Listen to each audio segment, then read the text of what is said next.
There is grandeur in this view of life. Welcome to Evolution Talk with Rick Coast, an introduction to the oldest story ever told.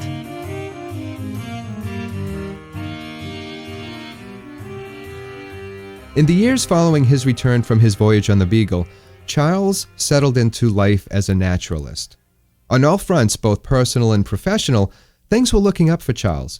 He had the pleasure of being nominated to the Royal Society of London, a distinction that was only slightly overshadowed by his marriage to Emma Wedgwood only 5 days later.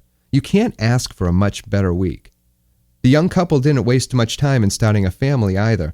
Within 11 months, their family of 2 had grown to a family of 3 with the birth of their first child, William Erasmus, his middle name being a respectable nod to Charles's grandfather and the author of the Zoonomia. William was the first of 9 children that would grace the lives of Charles and Emma. With only 2 exceptions, most of the children would go on to live long lives, the longest surviving Darwin being his 5th son, Horace Darwin, who died in 1928. Three years after the couple's marriage, Charles and Emma, with 2 children in tow, moved to a country house near Down in Kent. This house came to be called the Down House, and it was here that Darwin would live out the rest of his life. His days were spent poring over his notes and the specimens he had collected from his 5-year voyage on the Beagle. He would also take long walks to gather his thoughts, and he rarely left Down House unless he had to attend a meeting. He preferred to correspond with his peers via letters, and many of which survive to this day. Among his close friends was the famed geologist Charles Lyell. I saw more of Lyell than of any other man, both before and after my marriage. Lyell was the president of the Geological Society, and he also wrote a book which was to have a major influence on Darwin called The Principles of Geology. His mind was characterized, as it appeared to me, by clearness, caution, sound judgment, and a good deal of originality. When I made any remark to him on geology, he never rested until he saw the whole case clearly, and often made me see it more clearly than I had done before. It was Lyell who introduced Darwin to the concept of small changes over immense periods of time, which Lyell wrote about in his Principles of Geology.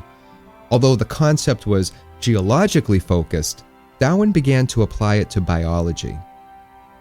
His thoughts and notes, fueled by Lyell's ideas of changes over time, began to develop into a small sketch of a theory. This sketch, or 35-page treatment, marked the first time that Charles revealed the direction his thoughts were taking him. Those thoughts were that biological changes in organisms by natural means of selection. This was in 1842, and by 1844 his brief 35-page treatment had grown to 230 pages, and more was to come. So what was Darwin writing about? He was writing about transformations. Slow transformations being driven by life's ability to adapt to its surroundings. If an organism's offspring were altered slightly in structure from that of their parent, and that modification was to provide a benefit to the organism's survival, then those new traits would be passed on to their offspring. Accumulate enough modifications over generations, and there was a good chance that the resulting organism might bear little resemblance to its ancestor. If Charles had any hopes of making his views public, those hopes were set aside with the publication of a book in 1844 called Vestiges of the Natural History of Creation. At first, the author was unknown. The book was published anonymously, and when one was to read it, they could see why. The book advocated the idea that life, all life, was the result of the transformation of species over time. Sound familiar? Well, it should. This wasn't exactly a new idea. Darwin's grandfather had proposed something similar in the Zoonomia, but the author of this book, who was later revealed to be a Scottish journalist by the name of Robert Chambers, took it further by adding what he claimed to be evidence of these changes. What Chambers suggested was that everything in the universe, everything, developed from earlier forms. The universe beget planets, the planets beget rocks, and the rocks eventually beget life. Life popped into existence spontaneously as well, according to Chambers. He claimed that experiments with electricity had spontaneously and inexplicably produced flies. According to Chambers, the universe's many changes were focused on the production of one particular species, that being man. Chambers noted that the fossil record, which was extremely thin at the time, pointed to many design flaws and instances of extinction. If a supreme being had personally created these flawed creatures, then why is it that they would not be walking or scurrying among his fellow Victorians? Why couldn't one go to the London Zoo to see a woolly mammoth? It was because, Chambers claimed, that the creator set everything in motion and then sat back to watch. Much like a child with a wind-up toy. He wound it up, set the universe down, and watched it go about its many bumps, stops, and starts. One couldn't blame an organism's flaws on the creator, for he never interfered. It goes without saying, but one can logically draw the conclusion that you can't give the creator credit for the successes either. Unless, of course, you were of the thought that the point of it all was the ultimate creation of mankind. Either way, the words that Chambers wrote contradicted the scripture, which he went so far as to say were based on a corrupt and childish theology. Not very popular words. The backlash against this book must have caused Darwin to rethink making his own ideas public, at least for the time being while he developed them further.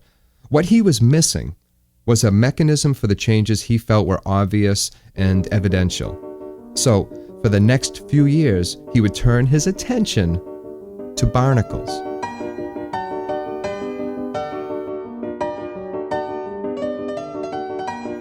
As would anyone who studies barnacles day in and day out, Darwin became sufficiently sick of looking at them. He therefore moved on to a slightly more interesting animal, the domestic rock pigeon. This was more up his alley, for English breeders had been artificially selecting rock pigeons for years, and this process had shaped the pigeons into many different forms.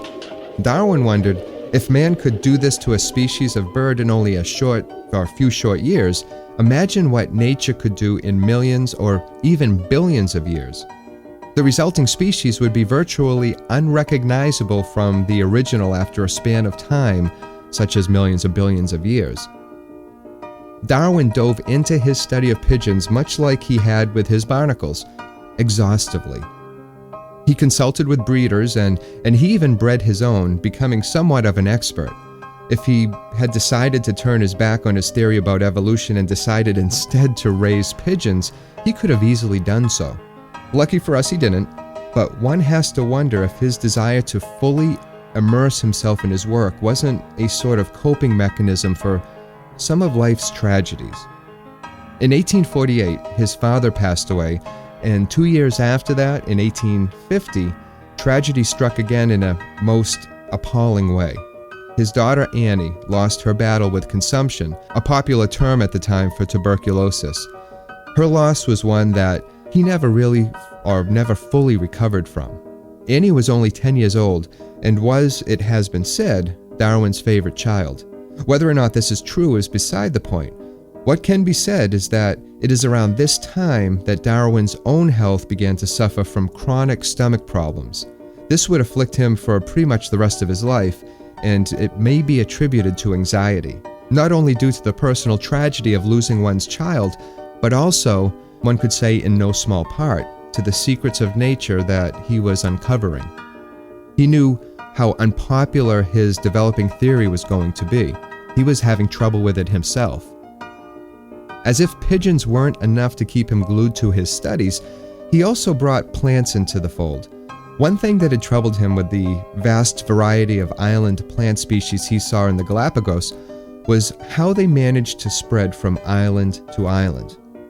Perhaps they were carried by birds, but that was highly speculative and not quite realistic. What made more sense was if they floated from island to island, but that would require days, if not months, exposed to the elements and not to mention exposed to the seawater. So to test this, Darwin would submerge seeds in seawater for weeks to see if they would survive a possible oceanic journey. They could. It was a remarkable discovery, and this observation joined the rest in his notebooks. It is possible and entirely probable that he could have continued on in this way for many more years, testing his hypothesis and filling his notebooks and breeding pigeons. In fact, one would think that he was in no rush to publish his book. In all reality, he wasn't. Not only did he want to be sure, he also knew that a possible backlash was in store for him when he did. He still remembered what happened when Robert Chambers published his own work. The book had made a small splash, but the resulting wave of contempt had doused its author. All because he had put forth the notion that life had evolved. Chambers even allowed for God's help, at least in jump-starting the process. He even placed man at the top of the process. But Darwin's theory made no such concessions. He knew this, and he was reluctant to let others know this. Life, however, has a way of thwarting the plans of mice and men, even men such as Charles Darwin. Whether he liked it or not, his views were about to find themselves on the world's stage.